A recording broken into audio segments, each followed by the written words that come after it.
Welcome back, everybody, to the relaunch of the Terry McGriff Show, man. I am so happy and pleased that we can restart this show. Thanks to COVID, putting some wrenches, monkeys in our wrenches and all that stuff like that. You know, all those great terms we got. But we're going to get this thing started. We got Andre L. Sullivan, my illustrious co-host, sitting over there in the iHeart studios, been editing and doing some other stuff over there at the station today. So we're going to get back to work, get back to doing things, and we can move our show on, man.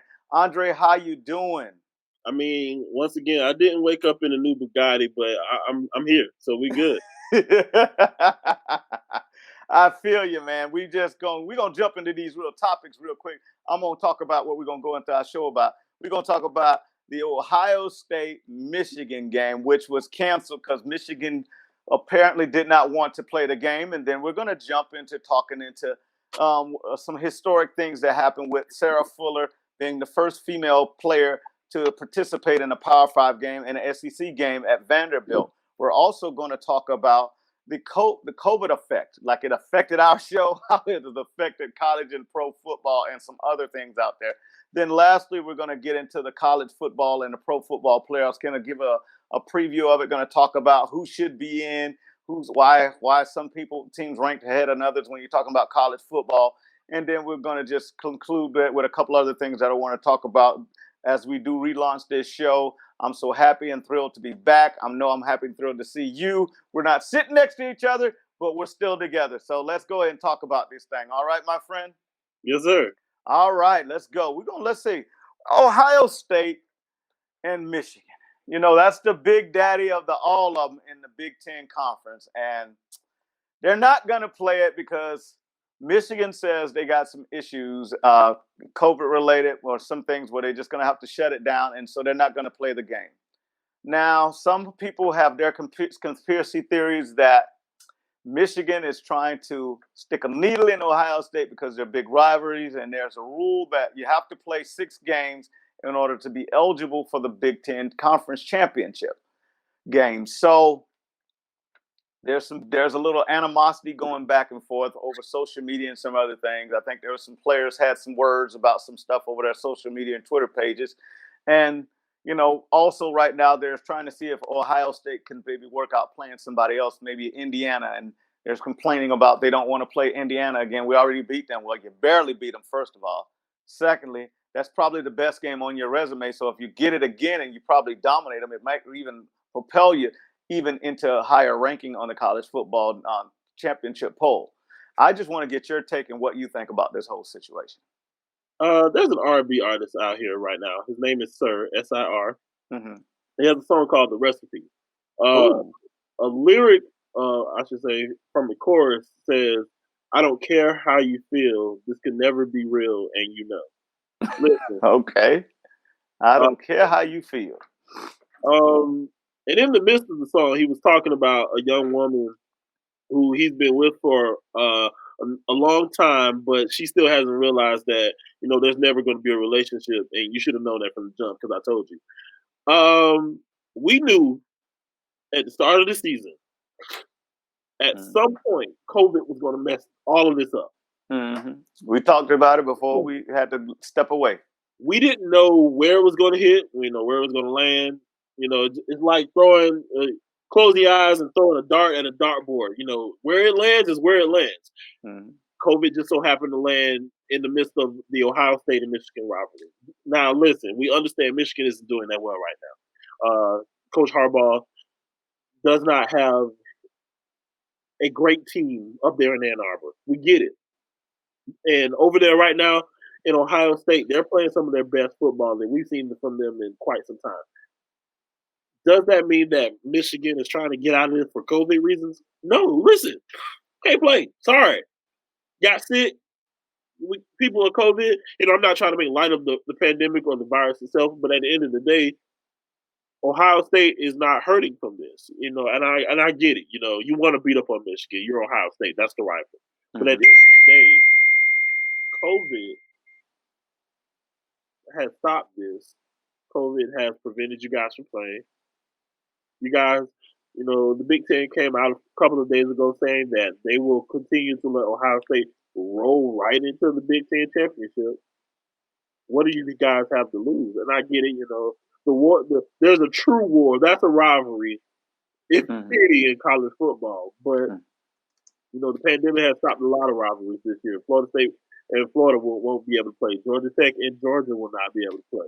We're lucky that we get to see Army versus Navy because the military takes their COVID pandemic a little more serious than a lot of others. So, at the end of the day, we won't get to see Ohio State, Michigan play. It sucks for the fans. It sucks even more for those seniors that look forward to that fourth year playing Michigan versus Ohio State, especially this year in the shoe. But at the end of the day, hey, I think cooler heads have prevailed, and they're weighing lives instead of the game right now. I agree with you, man. Let me tell you, I have to say that with all this stuff that's going on, you got issues that are bigger than what we're playing some football right now. And with things happening, you kind of got to let some stuff fly and be a little bit understanding.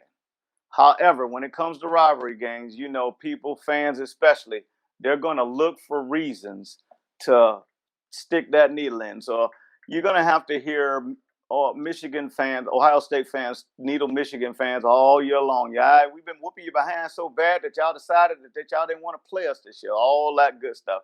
It's going to be fun to hear that rivalry go for the next 365 after this weekend because it's already started. Those people are going to give each other hell. The sad part about it is it's probably going to hurt Michigan even more in recruiting because regardless of what it is, the optics is you could have played, you could have figured out a way to play, and you decided that you wasn't going to do it, and there's going to be a penalty to pay for it. You're already having a struggling season. The old saying is, be careful what you wish for because you just might get it. They were the main ones running their mouth at the beginning when the conference first decided to shut football down. Them in Nebraska. And right now, they're probably the two bottom dwellers of that whole conference over there. So all that stuff seems like it was just a lot of fluff and you didn't really have a good team. You were just trying to project something in hopes that they actually didn't play the game so you can continue to run your mouth and help with recruiting. But you got to play and you showed how bad your team was, unfortunately. But that's just the way the cookie crumbles on that thing. I'm telling you, man, the Big Ten, even though they've done better than a lot of conferences. Nobody's been to SEC because SEC been there from the get-go. They've had some games canceled or rescheduled, but I think for the most part, the SEC has played all of their games. The Pac-10's had some issues. They finally jumped on board, so everybody's jumping on board. The thing what we're going to see is for this game, this is one of the few games America was going to have to get to see rivalry, two big-time rivals play.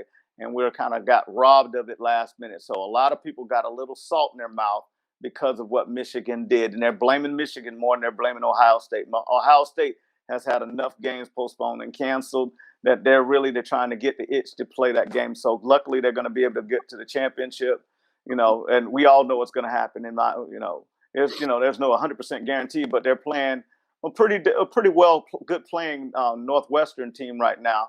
But nobody's giving Northwestern a realistic chance to win that game.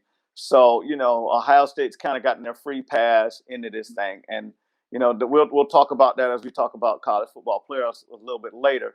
But I'm just thinking how this is going to affect a lot of recruiting, especially for Michigan, because the way they handled this and the optics of it. What do you think? I don't think it will affect their recruiting as much as we kind of put onto it. Mm-hmm. Understand, when it comes to recruiting, especially now in college football days, your name kind of stands out more than your record did the last season. Now, granted, some athletes want to go with a winning coach. Some athletes want to go with a coach that plays. But Michigan is a brand all unto itself. It's one of the 5 schools that has Jordan on their jerseys. It's one of the few schools that can date back to the start of football. So, and not to mention, at the end of the day, at some point, once all of this pandemic stuff is over, we will see another Ohio State Michigan game, and that alone is a recruiting tool in itself. You know, so at it, yes, it might take a few hits, but it'll be a ripple in a pond compared to the ocean that of influx of students and athletes that the University of Michigan will get. Yeah, I agree with you there. I agree with you. And they have their own. Their name is a brand. They still have problems recruiting because you can tell the last few years with their record that they've not been able to get over the hump. So we'll see. But we're gonna drop this now. We're gonna jump into something that I feel that is really needs to be spoken more about. We've had some people speaking on it all over, the social media, different television shows, a lot of talk shows, and good and bad. I'm going to give you my spill on it after what we're speaking of. I'm speaking of is Sarah Fuller being the first female athlete to play in a Power Five football game and the first athlete to participate in an SEC conference football game. She set history, and I think she did a wonderful job doing what she was told. A lot of people went and jumped on her without having all the information, and she was asked for this position to do this to help the school out right during the holidays when they had because they don't have a male soccer team and all their kickers had COVID. So that's another thing that happened that affected college football, where it gave us a bit of history. But she did not ask for it. She did what she was told. She handled it to me in a very, very professional manner. And I think she was very inspirational. And I know she's very inspirational to a lot of women because, as you see, it's the little logo right here, the Women's Tackle Football League.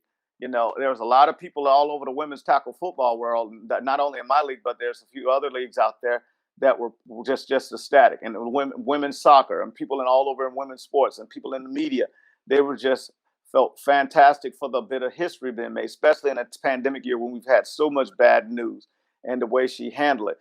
Then you had some people just going out there being ignorant, saying just all kind of stuff to disparage this young lady who did something to help her school, not help herself. And I think she handled it admirably. But what I want to address is a lot of the people that were being negative with it without having all the information, or they was trying to make their name off of her name by being negative with it. They're just going negative. That's how I'll go with it. I think that she did a wonderful job. I'd like to give a big old kudos to Coach Mason to even thinking about going this route with it, because he could have went with another route, but he didn't. And there's some history that brings a lot of little young girls. I got some business partners. We do a little camp called Laces Out. If you go to lacesoutfoundation.com, and you'll go there. It's an all girls kicking camp. They teach them all the special teams. They teach them kicking, punting, and long snapping. And these girls are going to have a great time. You got professional guys like Mike Hollis, Tom Covington, all these guys, Nick Gatto. They're all professionals at what they do. They teach kickers all over the country. They got guys playing in the NFL right now. Mike Hollis is one of the better kickers coming out. He's probably he might still be the Jaguars' all-time leading scorer. Pro Bowler one time, All Pro one time.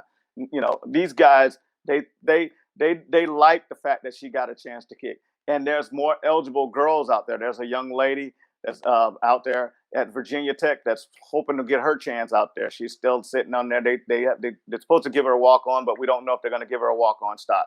So you want to Miss Sheps.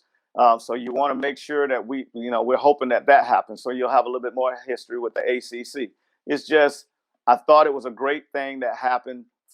Bad reason caused the great thing to happen, in my opinion. I want to get your take on it. Well, I mean, for me personally, we got to go back in history. October 18th, 1997, I believe it was, where Liz Heston was shout out to her, first female to grace college football in the Duke versus Louisville game, and kick an extra 2 points for her team. Now, it's interesting to first, even in 2020, where if it could happen, this would probably be the year for it to happen, because this is the year for crazy things to go down.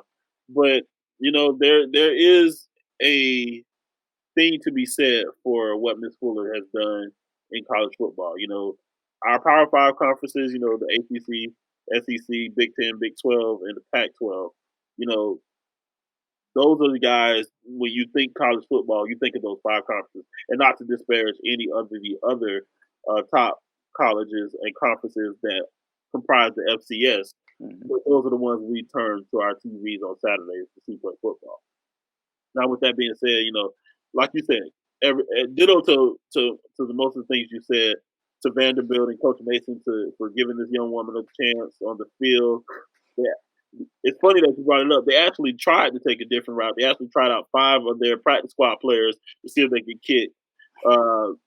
Brought her in. She just got done for practice and kicked it through the uprights.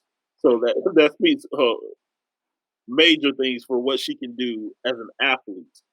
And I don't know if the sport of football is fully headed toward that route. Letting more females into college football, but it's interesting to see those young women get those shots. Like I said, we don't know what history will tell 5, 10, 15, 20 years down the line. Will women share the same locker room as men in college football? But right now, in this moment, you have to give a shout out to Sarah Fuller and what she has done for football and college football and women in our sport. Yeah, I agree with you. And I will say she's actually going to get another opportunity to actually try to score this week when they play Tennessee. They're going up to Tennessee this week. And she they said she's been doing a good job in practices and stuff like that. And she didn't get an opportunity in the first game because they didn't even get in scoring range. So you didn't get a chance to see her. They didn't score in the game. So she couldn't kick an extra point or even have an attempt to get close enough for a field goal attempt. So, when that was the thing that kind of bothered me. People was looking, was so negative about it. And they didn't really watch the game, or get the details of the game, which I'm me, I'm an advocate for football. This is my league. I love these women playing football all over the country. I think there should be more expansion of the sport because these ladies deserve the opportunity that they were denied, and they have the passion for the sport. Do I believe women should be playing in power football games against men on an average? No. That's like saying, okay, let's take every college freshman and let them, if they're eligible and they're good enough, let them go play in the NFL. They're not ready physically. It's not going to happen physically for them. So you wouldn't want, but you have women's basketball teams. You can have maybe one day elite to women's tackle football teams in college. You never know. Hopefully, something like that happens. Maybe they'll, they have there's women's leagues all over the country. There's women's teams all over the country right now that these girls can go play for when their playing days are done in their other sports. And some of them already just play. So I want to just once again say kudos to her, kudos to Coach Mason, and I hope that they get in scoring range because my Gators, they played real good that week. I'm glad she wasn't kicking because she would have had to have made history against my Gators. But hopefully they'll have a much better faring against Tennessee this week, and then we'll see how that works out with them. And I'm looking forward to it. So let's go ahead and jump into our next subject. This is going to be a little bit interesting. We're going to talk about right into this segues right into it, how COVID has affected. Obviously, the Sarah Fuller issue was caused by COVID on the Vanderbilt football team, especially with their kickers. COVID has really just affected everything when it comes to football this year. I can't even count on a tablet right now the amount of games that have been canceled this year because of COVID. I mean, there's half the teams in the Pac-12 haven't played 3 games because of COVID, and they were the last one to start, but they still hadn't got a chance to get games. We just talked about earlier about how Ohio State had their game canceled with Michigan. There have been countless other games Michigan's had to be either canceled or postponed. The University of Florida had their game postponed. Now they're going to be rescheduling to play against LSU later on in the season, right before the SEC championship. Alabama, how many coaches have lost game time? Nick Saban missed a game. Ryan Day for Ohio State's missed a game. It's been crazy how this thing is going. I want to get your opinion on something, and we'll just keep this discussion going with this. Well, as being an active high school football coach and Yes, middle you school are. football coach, Congratulations, by the way. yeah, it's a headache. I'm not going to lie. You know, there's a lot of things you prepare for as a coach. You know, players' attitudes, equipment malfunctions, game time decisions, game situations, travel, and now you have to check the list on COVID things as well. So yeah, it hasn't affected the game obviously in tremendous fashion. We never thought for any amount of time we would see an NFL game rescheduled for anything other than field issues or travel disparities. Mhm. So, and we saw all of those this year. We saw the whole FSU Clemson debacle that went down between Davos Sweeney and Mike Levinson. So, I mean, COVID has definitely taken its place in our history. Hopefully, it removes its place pretty soon. But at the end of the day, COVID is the not only the topic, it's our issue and our biggest problem right Yes, I totally agree. I mean, it has totally disrupted our way of life, our way of football life. I mean, you're looking at the amount of fans are in the stands when you see those people, when you get the wide shots, and it's like, man, this don't even look right. You don't get the same pageantry for college football.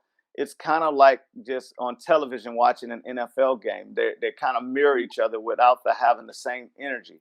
I mean, even let's take it over to college foot. I mean, the NFL. Look at how many teams have been affected. I mean, the Pittsburgh Steelers are probably livid because of COVID right now. They had so many games. They lost a bye week.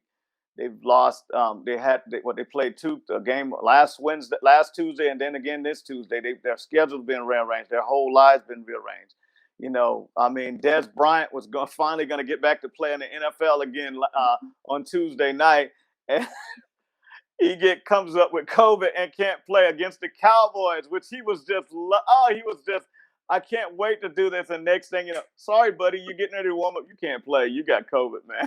now. And I mean, it's just been a nightmare for so many teams, so many people. And you just look and say, how long is this going to go on? Will this vaccine that they're talking about, will it work? Where everybody's praying to God that it works. Who's going to be the first people to take it? Who's going to want to take it? Who's scared to take it? All that stuff because this is just something that we've never had to deal with before on this level.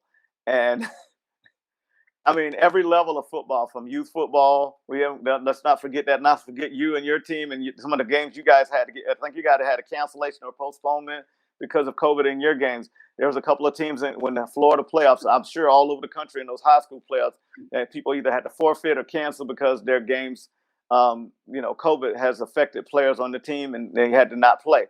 And I know a lot of people are talking about forfeiture. They're actually talking about what they're going to do with the NFL if a team comes up with COVID. Will they put all the playoff teams in a bubble? Will they, if you come up with COVID, will you have to forfeit that game and the team goes on to the next round? It's just going to be interesting. I want to get your take on it.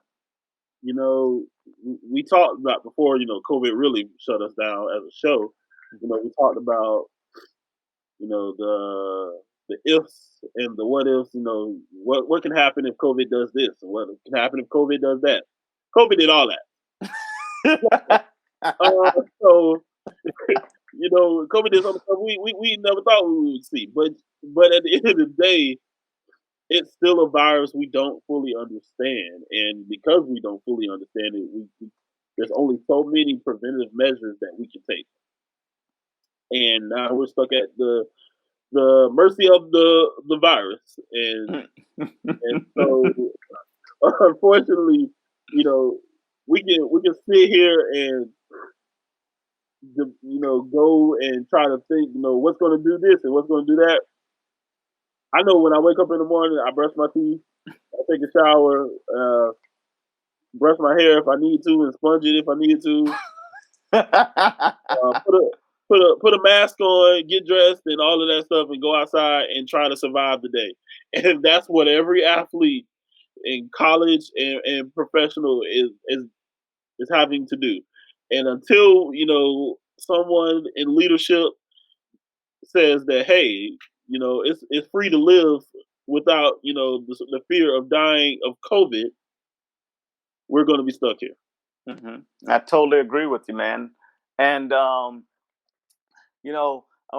other thing I wanted to make a mention of: how many coaches has this cost money in fines because they didn't wear their mask or their face shield or what like that, because they're getting so caught up in coaching in their game that they let their mask come down, or they took it off to make a point to a player or a referee or something. And next thing you know, they get this email: you've been fined $5,000 or $50,000 because you didn't have your mask on, and we done told you twice already. And hey, it's interesting you bring that up. So they kept it for the most part. This season, especially in high school football, they've been kind of lenient on masks and things like that. But I will tell you, I've had one game this year. The referee came and said, "Hey, I understand. You guys, coaches get into the game. You get one mask warning, and then I'm a flag you."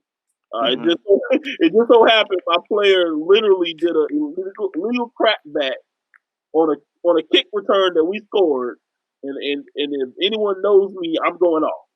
My mask just so happened to come off with me, and my warning came 2 quarters before that. So yeah, I got us an extra 15 on top of the 15 we got for the crackback. So it happens. So to any referee and all of these coaches and stuff, I can only imagine how their pocketbooks have been shortened because of COVID. I can tell you, man. It's been crazy listening to all of this stuff go down. I just want to say, good luck to you, coaches. Thank you for what you've done out there.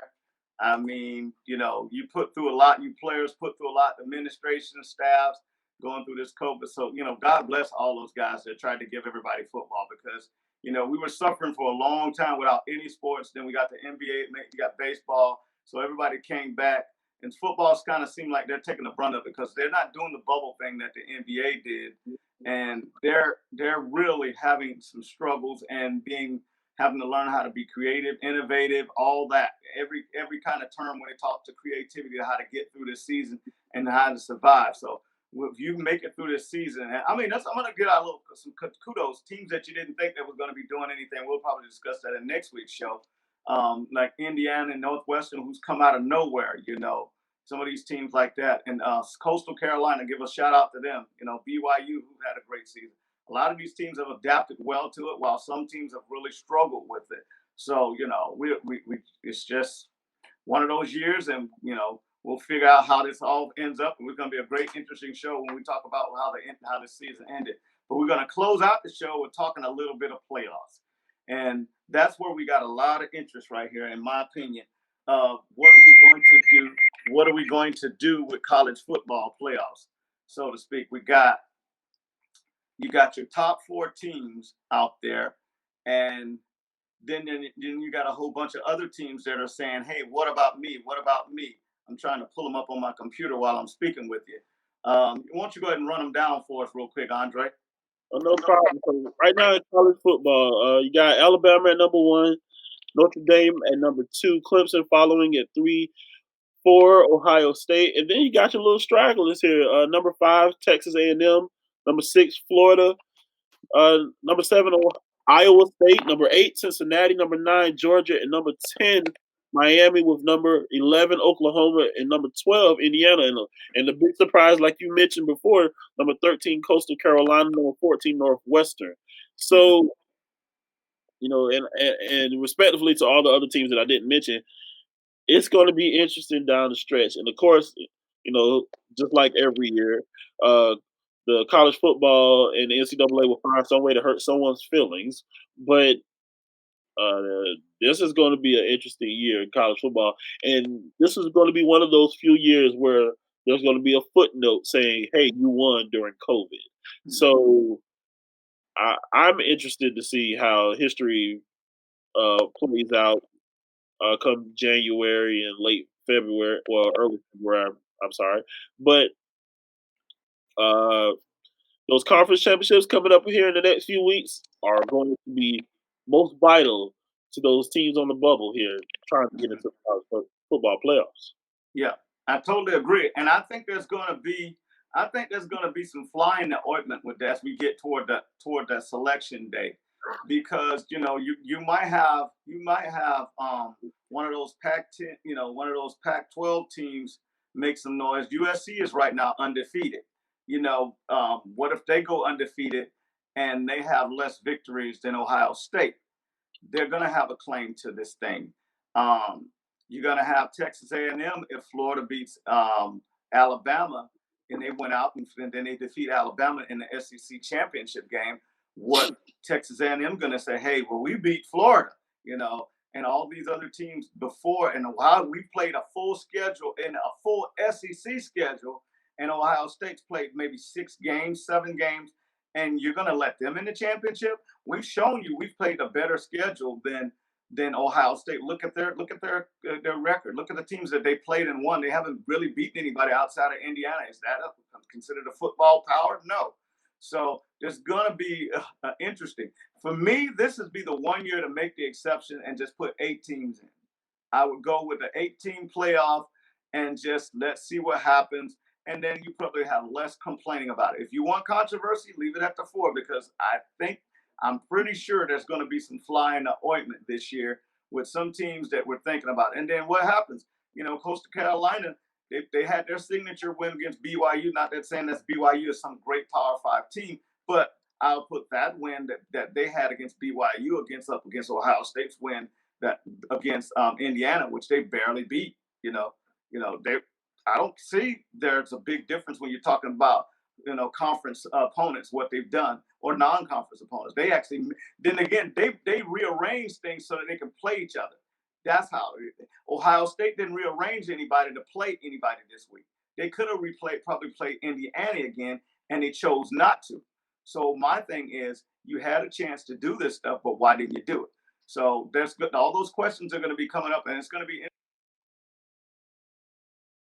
the selection committee to see what they're going to do and who they're going to pick when this thing blows out. Because there's going to be a few teams outside of the top 4 that's going to have a claim on this thing. Here's the thing. It's two outside of sports things that I can reference right here. Mm-hmm. The first one is the show Game of Thrones. And in the show Game of Thrones, there's the Iron Throne. That's what everyone's trying to get to, and the claim to the Iron Throne is bloodline, power, war. Everyone has a claim to the Iron Throne. Mm-hmm. Everyone's going to have a claim to college football playoffs. But just like in Game of Thrones, everyone doesn't get to the Iron Throne. Everyone's not going to make it to the college football playoffs. And I understand, this would be the year to possibly expand it to 8. Check this out. There's this thing called COVID-19. And I don't think COVID-19 is trying to hear that. So, that probably won't happen. And I get it. And there's another movie I like to reference. We talked about women's football a little earlier, and there was a movie for baseball called League of Mm-hmm. And my favorite line in the movie that Tom Hanks says, "There's no crying in baseball." Yeah, you're right. There's no crying in baseball. Mm-hmm. There's no crying in football. I don't care how bad you lose, whatever you got to do. You want to get those tears out, wait to the locker room, because guess what? There will be 4 playoff teams. The selection committee does what they do. They screw people over every year. This will be one of those years where they're going to screw people over, and you're just going to take it. And you go get your bowl selection, you go to your bowl, and hopefully win that game, because there are 4 spots. And we all know how the selection committee feels. They love the SEC. They acknowledge the ACC. They love the Big Ten, and they might let a Pac-12 team in. But at the end of the day, those are 4 spots. Mm-hmm. Somebody's going to get their feelings hurt. Somebody's going to be at the house. And teams like Texas A&M, yeah, you beat Florida. Congratulations. Florida still won their division. You did. Teams like the teams like Northwestern, who will probably play Ohio State in the Big Ten championship. Yeah, you won your division. You had a pretty good season. No one cares. Mm-hmm. Coastal Carolina's sitting there 13-0 right now. Mm-hmm. You played who? And so my note to this is yes. There's a lot of teams who will have a lot of claims to a lot of things. The college selection committee hasn't cared in years past. I'm overly sure they won't care this year either. I totally agree with you. We're getting ready to wrap this beautiful first show back going up with this, and I want to say, there's going to be quite a few teams. I forgot all about not Cincinnati. They're one of them because they're undefeated. But I forgot poor old, Indiana. If they went out, they're going to be a one-loss team in a close loss to Ohio State, and they're going to be feeling pretty salty with if Ohio State gets in there with just with playing less games than they did. And they had a very close loss to them. And also, I got a couple of sports conspiracy theory buddies out there thinking that if Notre Dame has a close loss to Clemson, when Trevor's playing in that game, that they will get in above Texas A&M and Ohio State because people want to see Notre Dame in that playoff. So it's going to be very, very interesting as we go forward. But my friend, I want to tell you, say congratulations, we're back. I look forward to not stopping this ever again. We had COVID, we had injuries, had surgeries, we had scheduling, all kind of crazy stuff that happened. But it's been a fun show today. I hope you fans, I'm glad you stick with us. I thank you for sticking by us through all this time. I hope you enjoyed the show. Stay tuned for next week. We'll be publishing it all over social media, so you'll be able to catch us. And we're going to have a good time as we go forward right here, once again, on the Terry McGriff Show. Y'all be blessed, everybody.